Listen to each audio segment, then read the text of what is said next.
So this is the stories moving across the internet as a whole. Let's just focus on just one of the debates getting a bit of a buzz online today, and it's the ongoing economic crisis in all its shapes and forms. And there's one of the forms that are at the centre of this story. The Chancellor, Alistair Darling, has said he will do whatever it takes to guide the country through the tough times. But he also warned that Britain had to live within its means.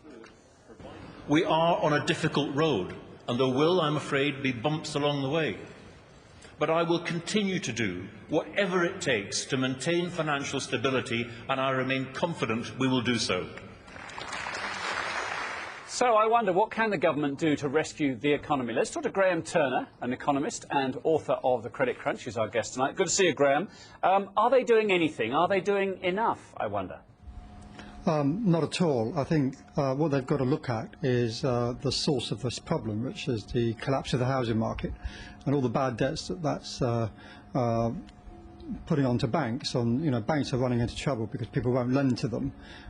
People won't lend to the banks because people are worried about these bad debts. So what we're seeing at the moment is a sort of series of ad hoc measures to paper over the cracks to try and tackle the liquidity problem. What you've got to do is get to the heart of the matter, which is the solvency issue of banks. Can they withstand these sort of losses if house prices continue to fall? And it's quite clear the answer is no at this stage.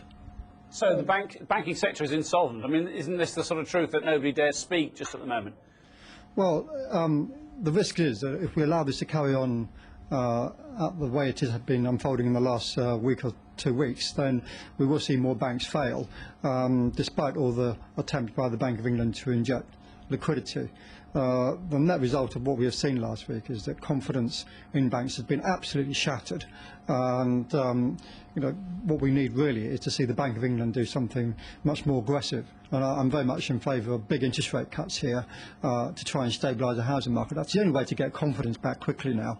OK, let me come back to that point in a second. I just want to show you this blog, who listened to the Chancellor's speech this morning, and as he says, watch the speech in full. He says up here, I cannot believe the cheek of the guy. The man is basically blaming the UK's financial problems on the US and the City of London.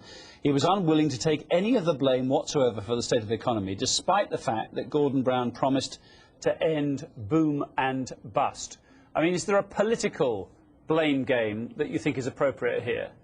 It's ridiculous, really. I mean, let's be quite clear about the fact Britain has the biggest credit bubble in the industrialised West. We have more debt in the housing market than the US. So to blame the Americans is just not good enough. The only difference is that the American housing bubble burst before ours. It's just a question of timing. That did not cause our housing bubble to burst. The second point is that the City of London most certainly was the avenue through which much of this easy credit was channelled back to America, and indeed, I might say, through to many other countries across the world that are now suffering. That comes That's the origins of it. You believe the City of London were the source of this idea, were they, of pushing the boundaries, of being ever more risky with it? Absolutely. You look at Bear Stearns, Lehman Brothers and many other investment banks based in London. They've been pushing the envelope very aggressively, and many of the funds that have been channelled into the US housing market and also the UK housing market have been channelled through the City of London. That has to come back to the Labour government and the way that they presided over a light touch regulatory approach. Yeah, when you say light touch regulatory, that's exactly the point that comes out of this blog, which is being made here, and some suggestions coming out of from this guy here about what needs to be done. Top of his list: regulate all financial instruments firmly and permit only those that are transparent, that offer limited risk of financial destabilisation and are clearly beneficial. I mean, it seems to be closing the door after the horse has bolted, but everyone seems to be now sudden converts to the wisdom of greater regulation. Absolutely, and it is very depressing, really. But I mean, you could say, well, at least they've come round and realised the error of their ways. But the trouble is that that's not good enough in its own right. We now face the risk of a deep recession transforming into even a depression, and so the regulation itself going forward isn't going to solve this problem. What we've got to do is also, alongside increased regulation, is ensure that we don't see the collapse of the housing market bring down even more banks. So the two have got to go hand in hand.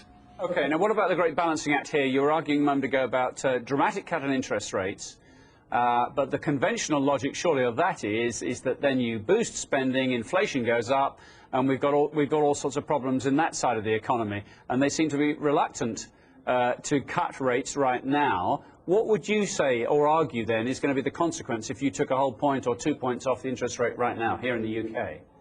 I can understand the argument, but it's factually incorrect. If you look at the 1930s, it was only when we cut interest rates aggressively that we actually stabilised the economies. Similarly with Japan, the point about cutting interest rates is not to create another boom, it's simply to keep people in their homes and to stop banks from failing in greater numbers. We've gone way beyond the point of what we might call moral hazard now, whereby cutting interest rates you are going to stoke up another boom. But, and here's the critical point, what you do have to do is when you have cut interest rates is put in place the controls so that you don't return to the boom bust that Gordon Brown promised to eliminate. One other evil which everyone seems to have identified here is inflated salaries and particularly perhaps inflated bonuses. Are they really a big part of this story or do they matter that much? I think they are part of the story, but let's be clear about the chain of events here. What led to these big bonuses was the enormous profits investment banks were making. They were making big profits out of the housing bubble. So by all means, let's have a rethink about salaries, but you know, don't do this in isolation.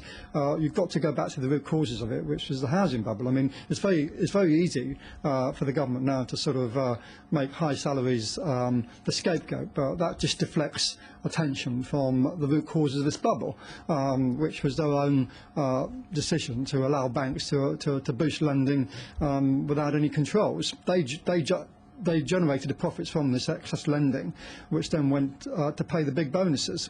OK, wonder if the Prime Minister will refer to all of this tomorrow afternoon. We'll have to wait and see. For the moment, Graham Turner, good to see you. Thank you for being our guest tonight.